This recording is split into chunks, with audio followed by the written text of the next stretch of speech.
हाय।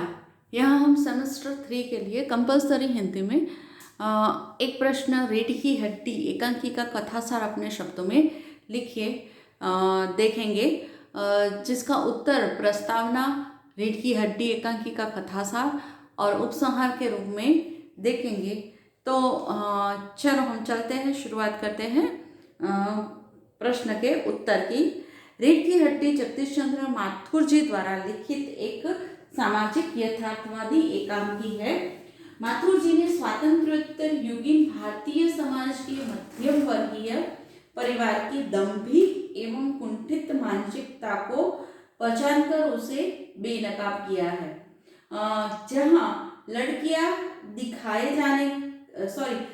दिखाए जाने की अपमानजनक प्रथा पर चोट की गई है, वहीं उमा के द्वारा मानवाधिकार की वकालत की गई है। आज की पीढ़ी लिखी एवं विचारशील आज की पढ़ी लिखी एवं विचारशील लड़कियों का व्यक्तित्व विहीन लड़के के साथ चुपचाप शादी करना नहीं चाहती। वह व्यक्तित्व विहीन व्यक्ति को बिना रीढ़ की हड्डी वाला बताकर इसके साथ शादी करने से इनकार कर देती है। इस प्रकार एकांकी में नारी चेतना एवं स्वाभिमान को चित्रित किया गया है। अब हम देखते हैं रीढ़ की हड्डी एकांकिका कथासार, जिसमें उमा नायिका के रूप में हमारे सामने प्रस्तुत होगी। इसकी कुछ कथा इस प्रकार रहेगी कि उमा को देखने वाले लड़के आने वाले हैं और तब क्या घर की परिस्थिति रहती है उसका यहाँ पर वर्णन किया गया है। प्रस्तुत एकांकी में विवाह प्रणाली में वर पक्ष की हृदयहीनता पर व्यंग किया गया है। लड़की को देखने से शादी होने तक वर पक्ष वाले कन्या पक्ष वालों के साथ कैसे कैसे अनुचित व्यवहार करते हैं। वर द्वारा कन्या को कितनी कठोर परीक्षा देनी पड़ती है आदि समाज की जो घृणित मनोवृत्तियों का चित्रण इस एकांकी में मुख्य रूप से किया गया है। एकांकिकार ने दो परिवार राम स्वरूप और गोपाल प्रसाद के द्वारा इस समस्या को प्रस्तुत किया है। अब जो गोपाल राम स्वरूप है वह उमा के पिता है। जो लड़की यहाँ की इस एकांकी की नायिका है उसके पिता है, और जो गोपाल प्रसाद है वे शंकर यानी कि जो उमा को देखने आने वाला था वह उस लड़के का नाम है शंकर, उसके पिता है। यहाँ पर एकांकी का प्रारंभ जो होता है राम स्वरूप की व्यस्तता से होता है। आज उनकी बेटी उमा को कुछ लोग देखने आ रहे हैं। लड़का मेडिकल की पढ़ाई कर रहा है। राम स्वरूप यह रिश्ता हाथ से गंवाना नहीं चाहते और इसी कारण वह खुद ही मेहमान वाले कमरे को सजाने में लग गए हैं। लड़की को देखने आने वाले होते हैं तब पिता की, माता की और घर वाले सभी की कैसी हालत होती है वह इससे हमें अंदाजा आ सकता है। अपने नौकर रतन से एक एक चीज की सफाई करवा रहे हैं, कोई कमी रह न जाए। राम स्वरूप की बेटी उमा कॉलेज तक पढ़ी है। उसके विचारों एवं व्यवहारों में आधुनिकता स्पष्ट दिखाई देती है। उमा को पिताजी का इस प्रकार का व्यवहार कुछ ठीक नहीं लगता। वह लड़के वालों के सामने अपने आप को नुमाइश के तौर पर पेश करना नहीं चाहती, इसलिए वह अपने कमरे में बिना तैयार हुए बैठी हुई है। राम स्वरूप ने बेटी को मनवाने का काम अपनी पत्नी को सौंप दिया है। प्रेमा ही उमा को कुछ पाउडर लगाकर तैयार करके लड़के वालों के सामने ले आए। ऐसा वे प्रेमा जो है वह उमा की माँ है, राम स्वरूप की पत्नी है। वे चाहते हैं कि उसे तैयार कर उसकी माँ यानी उमा की माँ प्रेमा उसे मेहमानों के सामने लाई। प्रेमा उमा को पढ़ाने के पक्ष में नहीं थी। प्रेमा लड़की को पढ़ाने से होने वाले नुकसान को इस प्रकार कहती है, मेरी समझ में तो ये पढ़ाई लिखाई एक जंजाल है। अपना जमाना अच्छा था, आई पढ़ ली, गिनती सीख ली और बहुत हुआ तो स्त्री सुबोधिनी पढ़ ली। सच पूछो तो स्त्री सुबोधिनी में ऐसी ऐसी बातें लिखी है, ऐसी बातें कि क्या तुम्हारी बीए एमए की पढ़ाई होगी। कहने का तात्पर्य उनका यह था कि लड़की को ज्यादा पढ़ाना नहीं चाहिए। एक स्त्री होकर वे एक स्त्री को पढ़ाने के खिलाफ थे। गोपाल प्रसाद अपने बेटे शंकर के साथ रामस्वरूप के यहाँ उनकी लड़की देखने आते हैं। शंकर डॉक्टरी की पढ़ाई कर रहा है, परंतु उसका शारीरिक गठन कुछ ऐसा है कि मानो शरीर में रीढ़ की हड्डी ही न हो। वह हमेशा झुककर ही बैठता है। झुककर बैठने के कारण उसके पिता को भी यही आशंका होती है कि बेटे के शरीर में रीढ़ की हड्डी है या नहीं। इसके बावजूद भी लड़के का बाप होने का उसे घमंड होता है। समाज में प्रचलित रिवाज के अनुसार वह रामस्वरूप के घर आता है, जहां वह अपने दुर्गुणों को छिपाकर लड़की वालों के दुर्गुणों को ढूंढ कर उस पर रौब जमाने का प्रयास करता है।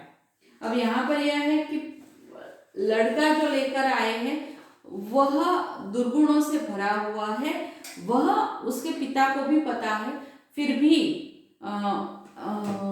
वे लड़के वाले के घर आकर उनके जो भी गुण थे उनको उनमें कहीं भी दुर्गुण ढूंढने के प्रयत्न करते हैं, जिससे कि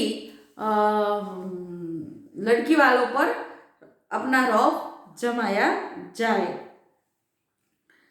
रामस्वरूप मध्यम वर्गीय संस्कारों से ग्रस्त थे, अतः लड़के वालों के सामने झूठ बोलकर अपनी कॉलेज तक पढ़ी लिखी लड़की को भी वह मैट्रिक तक ही पढ़ी लिखी बताते हैं, क्योंकि कॉलेज तक पढ़ी लिखी लड़कियों को लड़के वाले पसंद नहीं करते थे।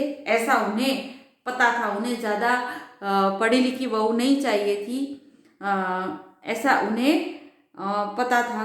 वे जानते थे कि रामस्वरूप और उनके परिवार वाले यह मानते थे कि ज़्यादा पढ़ी लिखी बहू आएगी तो वह उनकी गुलामी नहीं करेगी। गोपाल प्रसाद को सर्वगुण संपन्न एवं सुंदर व्यक्तित्व वाली बहू चाहिए, परंतु उसे खुद के बिना रीढ़ वाले अर्थात व्यक्तित्व विहीन या चरित्रहीन लड़के की चिंता नहीं थी।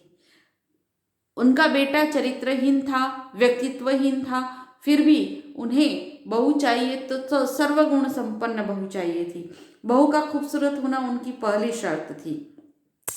इस पर अपने विचार प्रकट करते हुए गोपाल प्रसाद कहते हैं कि लड़की का खूबसूरत होना निहायत जरूरी है।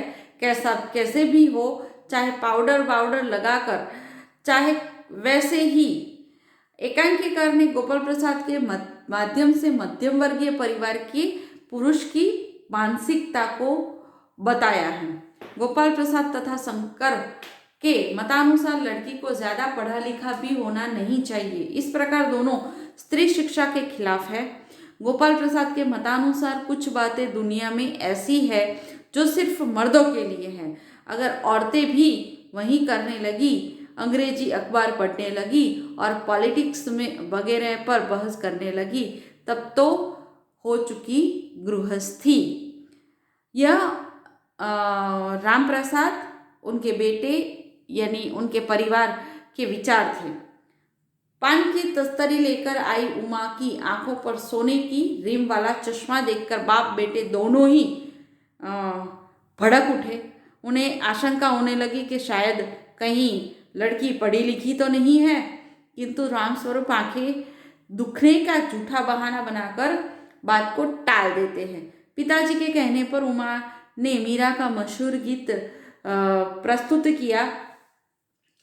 इसे पूरा होने के बाद भी गोपाल प्रसाद ने उमा के हुनर को चकासने हेतु कुछ सवाल पूछने शुरू किए, जिसके जवाब रामस्वरूप ने दिए। गोपाल प्रसाद चाहते हैं कि उमा कुछ बोले, क्योंकि उन्हें यह भी होता है कि उमा कहीं गूंगी तो नहीं है। आखिरकार गोपाल प्रसाद अपमानजनक व्यवहार की सीमा का अतिक्रमण कर जाते हैं। तब पिता की इच्छा का सम्मान करते हुए कुछ परिस्थिति के साथ समझौता करने वाली उमा के हृदय की मुख वेदना ज्वालामुखी होकर विस्फोट बनकर फूट पड़ी। अब यहाँ क्या हुआ कि इस प्रकार गोपाल प्रसाद की जो भी डिमांड्स थी वह राम प्रसाद द्वारा और एवं उनके घर के द्वारा, परिवार के द्वारा पूरी की जा रही थी, मगर फिर भी गोपाल प्रसाद कुछ न कुछ ऐसा किए जा रहे थे जिससे उनका अपमान हो रहा हो, अपमानजनक परिस्थिति में वे आ रहे हो, ऐसा हो रहा था। पर यह सब उमा देखती जा रही थी, फिर भी वह चुप रहती थी, क्योंकि वह अपने पिता की जो इज्जत थी या सम्मान था वह बरकरार रखना चाहती थी कि भाई मैं यदि कुछ बोलूँगी तो पिता मुझे डांटेंगे। वे चाहते हैं कि मैं कुछ ना बोलूँ तो मैं कुछ नहीं बोलूँगी, ऐसा था। मगर एक जगह पर आकर